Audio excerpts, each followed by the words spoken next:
और चलिए सीधा रुख करेंगे नागपुर में चल रहे आरएसएस प्रमुख मोहन भागवत के संबोधन का। समग्र और पूर्ण है कि उस समय महाराष्ट्र सरकार भी उनसे डाटा लेती थी अगर आवश्यकता पड़ी तो। उन्होंने 6वीं क्लास में स्कूल छोड़ दिया था और वो पुणे में आके एक छापखाने में काम करने लगे। करते करते उन्होंने अपनी शिक्षा भी की, बीकॉम हुए, अपनी एडवर्टाइजमेंट एजेंसी निकाली और इतने बड़े हो गए। वो मुझे मिले थे, वो भी यही बता रहे थे। वो कह रहे थे भागवत जी आप भाषण करते हो तो बड़ा प्रकाशित वगैरह होता है, तो आप एक बात कहो भाषण में, ये बताओ कि अंग्रेजी करियर के लिए आवश्यक नहीं है। करियर जिससे बनता है वो बातें अलग होती है। और आज देखेंगे तो मूर्धन्य अपने देश के जिस क्षेत्र में जितने व्यक्ति है, लगभग सब लोग 80% मैट्रिक तक तो मातृभाषा में ही पढ़े। ऐसा होने के बाद भी और शासन की नीतियां इस ओर आने के बाद भी अगर हम अपने बच्चों को मातृभाषा में पढ़ाने वाले स्कूलों में नहीं भेजेंगे तो क्या वो नीति यशस्वी होगी और केवल मांग करने से होगा? मातृभाषा की चर्चा तो हम बहुत करते हैं, क्या सब जगह अपने हस्ताक्षर हम अपनी मातृभाषा में करते हैं? क्या हमारे घर पर जो नाम फलक टंगा है, नेम प्लेट, उस पर हमने अपना नाम, अपने कुल का नाम मातृभाषा में लिखा है?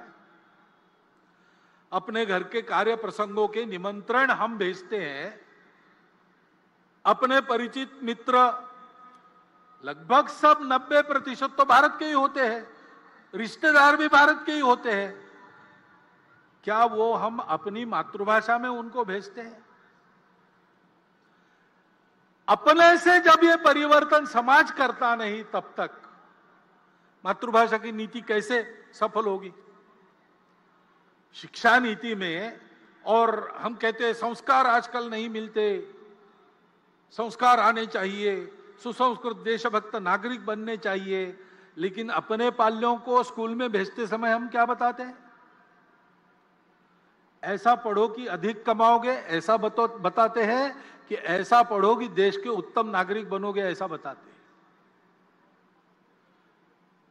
पाल्यों को अगर हम ये मंत्र देकर भेज रहे हैं कि कुछ भी करके अधिक कमाने वाली डिग्री लो, तुमको उस डिग्री का ज्ञान लेने की इच्छा हो ना हो, मन के विरुद्ध पैसा पैसा पैसा पैसा ऐसा होने के लिए तुमको वही करना चाहिए। जब तक ये अभिभावक पढ़ाते तब तक छात्र कैसे देशभक्त सुसंस्कृत नागरिक बनेंगे? वो तो पैसा कमाने वाली मशीन ही बनना चाहेंगे। शुरू समाज से होती है सारी बातें। संस्कार भी समाज में, घर में अभिभावक देते हैं, सामाजिक आयोजनों में और माध्यमों के द्वारा, जननेताओं के द्वारा संस्कारों का वातावरण होता है। केवल विद्यालय महाविद्यालयीन शिक्षा में संस्कार नहीं मिलते। हमको परतंत्र बनाने वाली शिक्षा जब शासन के संपूर्ण आशीर्वाद से लागू थी स्वतंत्रता के पूर्व, तो हमारे स्वतंत्रता के लिए हमारी सनातन संस्कृति के आधार पर नए भारत की कल्पना करके संघर्ष करने वाले सबके सब लोग उसी शिक्षा पद्धति में से निकले। लोकमान्य तिलक कहां पढ़े थे? गुरुकुल में नहीं पढ़े थे। महात्मा गांधी गुरुकुल में नहीं पढ़े थे। योगी अरविंद गुरुकुलों में नहीं पढ़े थे। डॉक्टर हेडगेवार की शिक्षा अंग्रेजी पद्धति से हुई थी।